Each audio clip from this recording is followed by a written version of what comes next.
अस्सलाम वालेकुम स्टूडेंट्स। आज जो टॉपिक मैंने सेलेक्ट किया है वो आपकी 10th क्लास बायोलॉजी की बुक से किया है। The topic name is law of segregation. Actually आपकी बुक में 2 लॉज मेंशन हैं मेंडल के, लेकिन यहाँ हम फर्स्ट लॉ के बारे में पढ़ेंगे, law of segregation. First of all we define the Mendel's law of segregation. According to Mendel, in each organism the genes are in pair. During gamete formation, the gene of each pair segregate from each other and each receive one gene from the pair.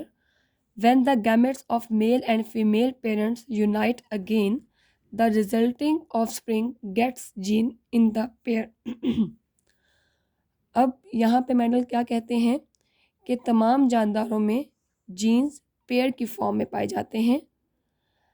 जब gametes बनते हैं, jeans एक दूसरे से segregate हो जाते हैं या एक दूसरे से दूर हो जाते हैं, और जब ये गैमेट्स मेल और फीमेल दोबारा से मिलते हैं तो रिजल्टिंग ऑफस्प्रिंग या जो ऑफस्प्रिंग इनसे बनते हैं उनमें दोबारा से जीन या अलील पेयर की शक्ल में आ जाते हैं। ये तो था इसका लॉ की definition. Now I will explain the definition. In the law of segregation, Mendel discussed about the monohybrid cross. Mono mean one, या वो क्रॉस जिसमें एक ट्रेट को डिस्कस किया गया हो। ट्रेट क्या होती है बच्चे?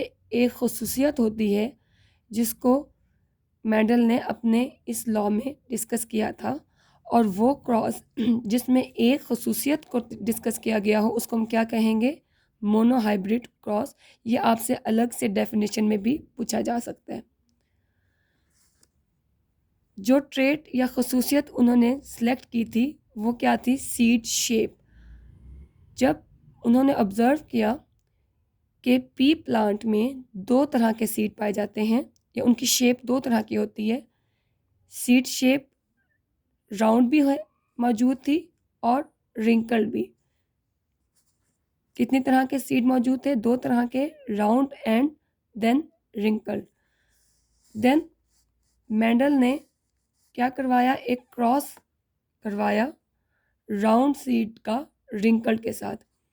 पहले मैं आपको ये बता दूं कि राउंड सीड को उन्होंने शो किया था capital R and capital R से, जबकि रिंकल्ड सीड को शो करने के लिए उन्होंने क्या यूज़ किया था? Small R and small R. Is it clear? Then he make a cross, और क्रॉस में इन्होंने क्या करवाया कि तमाम राउंड सीड को, या वो सीड जो कि राउंड शेप में थे, उनको क्रॉस कराया गया रिंकल्ड सीड के साथ, और इसको हम क्या बोलेंगे? Parental generation. तो रिजल्टेंट या रिजल्ट जो इस क्रॉस का निकला वो क्या निकला? सब के सब सीड जो थे वो राउंड थे, राउंड इन शेप थे। Is it? और इसको इसने क्या नाम दे दिया? F1।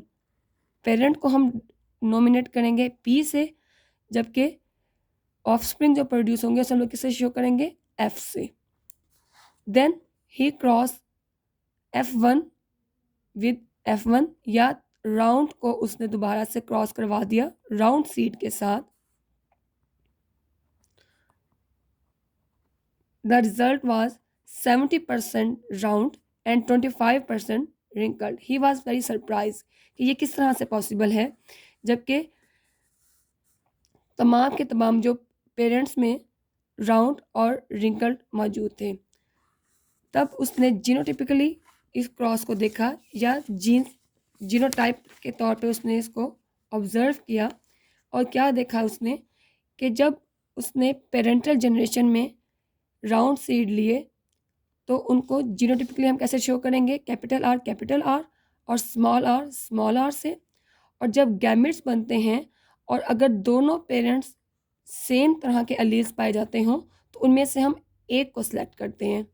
इस तरह स्मॉल आर में से भी एक आर को सिलेक्ट किया, और जब F1 जनरेशन प्रोड्यूस हुई तो वो सब के सब इन दोनों के मिलने से कैपिटल आर और आर शो हो गया, लेकिन रिजल्ट वाज वेरी सरप्राइजिंग कि सब के सब राउंड थे।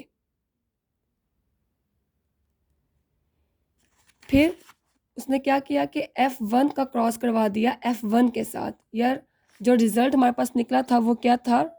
राउंड। अब ये राउंड क्यों थे?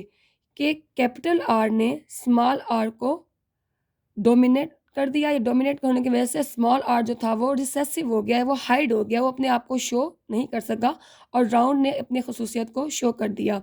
इस तरह जब F1 को क्रॉस करवाया गया F1 के साथ, या कैपिटल आर स्मॉल आर का क्रॉस करवाया गया कैपिटल आर स्मॉल आर के साथ, तो इसके पहले गैमेट्स बनाए जाएंगे क्योंकि ये डिफरेंट हैं। हमने पेरेंट्स में देखा था कि वो सेम थे तो हमने एक आर को सिलेक्ट किया था, लेकिन क्योंकि यहाँ पर कैपिटल आर और स्मॉल आर डिफरेंट हैं तो ये हेट्रोजाइगस होने की वजह से गैमेट्स भी इनके डिफरेंट बनेंगे। Capital R small R, capital R and small are.